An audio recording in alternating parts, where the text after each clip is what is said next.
আমার পরিবারের সকল বন্ধুদের সুপ্রভাত জানিয়ে আজকের ভিডিওটা আমি শুরু করলাম। আশা করছি তোমরা সবাই ভালো আছো, আমিও ভালো আছি। আর এই যে দেখতে পাচ্ছ সকালবেলায় মাছের গন্ধে দুটো অতিথি এসে হাজির আমাদের দরজার সামনেই। তারা ডাকতে আরম্ভ করে দিয়েছে। আর আজকে আমাদের ইলিশ মাছ এনেছে, সেই ইলিশ মাছ রান্না হবে। এদিকে আমি জামাটা কাচাকুচি করে নিচ্ছিলাম। এই জামাটা দিয়ে কী রং উঠছে দেখো, লাল কালার রং। সার্ফ জলে বুড়াতেই নাইটিটা দিয়ে ভীষণ রং উঠছে।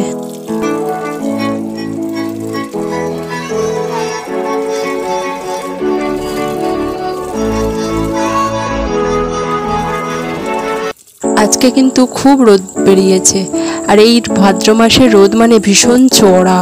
এই রোদ্রে যেটাই মিলবো সেটাই শুকিয়ে যাবে, তাই এই রোদ্দুর দেখেই গামছাটা একটু সরিয়ে দিচ্ছি। আর আমি তোমাদের কালকে ভিডিও দিতে পারিনি, কারণ শরীরটা একটু খারাপ ছিল। কালকে আমি মন্দির থেকে আসতেই দেখি ভীষণ পরিমাণে কাঁপুনি দিয়ে জ্বর। আজকে অনেকটা ভালো আছি। আর এই ওয়েদারটাই এমনই, ঠান্ডা গরম থেকে জ্বরটা আসে।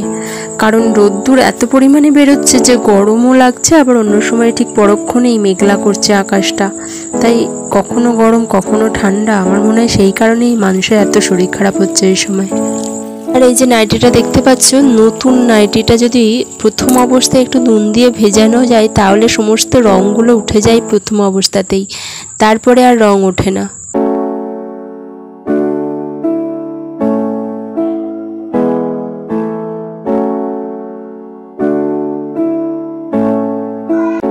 আর এটা হচ্ছে আমাদের গুরুদেবের ফটো দুটো বাঁধানো আছে। সেই গুরুদেবের ফটোটা আমি একটু মোচামুচি করছি। আমাদের গুরুদেবের নাম হচ্ছে শ্রী শ্রী কৈবল্যনাথ। আমাদের গুরুদেবের আর এক নাম হচ্ছে রাম ঠাকুর নামেও পরিচিত। আমি অবশ্য এখনো দীক্ষা নেইনি। আমার শ্বশুর বাড়িতে সবাই দীক্ষিত এই রাম ঠাকুরের। আর আমার ঘরে এই বাবা লোকনাথের ফটোর ক্যালেন্ডার আছে। আমাদের বাড়িতে কিন্তু বাবা লোকনাথেরও ভক্ত সবাই। বাবা লোকনাথের পুজোও কিন্তু এখানে খুব হয় আমার শ্বশুরবাড়ি এইদিকে।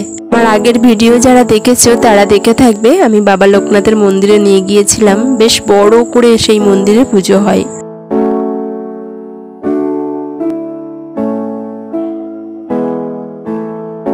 রোদ্দুর যেন চারিদিকে ঝলমল করছে, দেখো পাতাগুলো কি চকচক করছে রোদ্দুর পড়ে। আমি তাই বাইরেটা বেরিয়ে ভাবলাম একটু ক্যামেরা বন্দি করি। আর এই রোদ্দুর এতটুকুই পাওয়া যায়, আকাশটাও বেশ ভালো লাগছে।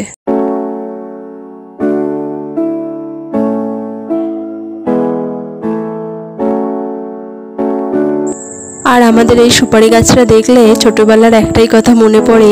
আমরা ছোটবেলায় লুকাচুরি খেলতাম, আমাদের বাগানের সুপারি গাছে উঠে পড়তাম। সুপারি গাছটা বেশ বড় লম্বা হয়েছে। সুপারি গাছ কিন্তু অনেকটা শক্ত হয় যেন, ঝড় হলে কিন্তু খুব সহজে সুপারি গাছ গোড়া থেকে পড়ে না, মাঝখান থেকে হয়তো ভেঙে যায়। কাকিমাদের এই হলুদ গাছটা দেখো প্রায় শুকিয়ে আসছে। গোড়ার মাটিগুলো এত শুকনো হয়ে গেছে রৌদ্রের তাপে।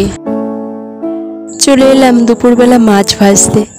আর সবটা নয়, একটা পিসি ভাজবো শুধু আমার জন্য, কারণ মাছ ভাজা দিয়ে ভাত খেতে আমার বেশি ভালো লাগে। আর বিশেষ করে ইলিশ মাছ ভাজাটাই আমি বেশি পছন্দ করি। আমাদের বাড়িতে সবাই পাতলা ঝোলটাই খায়।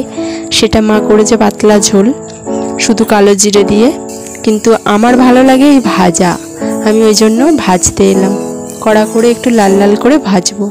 ইলিশ মাছের তেলটা দিয়েও আমি ভাত খেতে খুব পছন্দ করি। মাছটা ভাজার পরে যে তেলটা থাকে ওই তেলটা আবার নিয়ে নিই।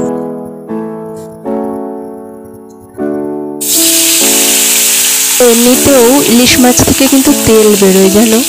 ভাজার সময় যা সুন্দর গন্ধ বেরিয়েছে, এই ভাজার গন্ধটাই অপূর্ব লাগে। ইলিশ মাছের তেল পোটা কিন্তু বেশ ভালো লাগে চচ্চড়িতে দিলে, আর বেগুন দিয়ে আলু দিয়ে চচ্চড়ি খেতেও কিন্তু বেশ ভালো লাগে।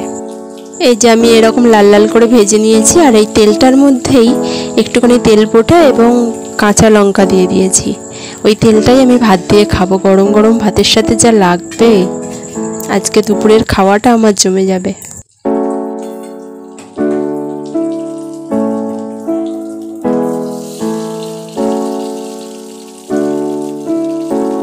এটা দিয়েই আমার আজকে ভাত খাওয়া হয়ে যাবে। আর অন্য কিছু না হলেও চলবে, কিন্তু তরকারি করেছে পুঁই শাকের তরকারি, সেইটা আছে।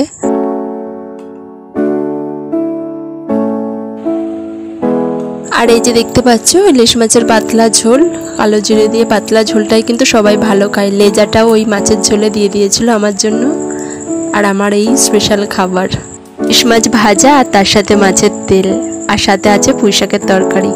সন্ধ্যাবেলায় চলে এলাম মন্দিরে, তোমাদেরকেও সাথে নিয়ে এলাম। সন্ধ্যাবেলায় এই মন্দিরে কিন্তু বেশ ভালো লাগে আসলে। এটা হচ্ছে আমাদের পাড়ার এই পঞ্চাননতলা মন্দির। এর আগেও আমি তোমাদের দেখিয়েছি। সন্ধ্যাবেলায় সন্ধ্যা আরতি দেখতে এত ভালো লাগে, মনটা পুরো জুড়িয়ে যায় যেন। বড় অশ্বত্থ গাছের গোড়ায় বাবাকে বসানো আছে, আর বড় অশ্বত্থ গাছের কিন্তু অনেক মহিমা, অনেক গল্প আমি শুনি, প্রচুর বছর আগেকার গল্প। আর এই মন্দিরটা খুব জাগ্রত আমাদের এখানে। সন্ধেবেলায় এই দুটো দিদি সমস্ত জোগাড়জাটি করে, ঠাকুরকে সাজিয়ে দেয়, এবং ওই দিদিটা ফল কুচাতে বসেছে। কি অপূর্ব লাগছে দেখো। আর গোলু বাবাকে পাশে নিয়ে বাবা বসে আছে, এত সুন্দর লাগে। এই মন্দিরে এলে সত্যিই খুব ভালো লাগে।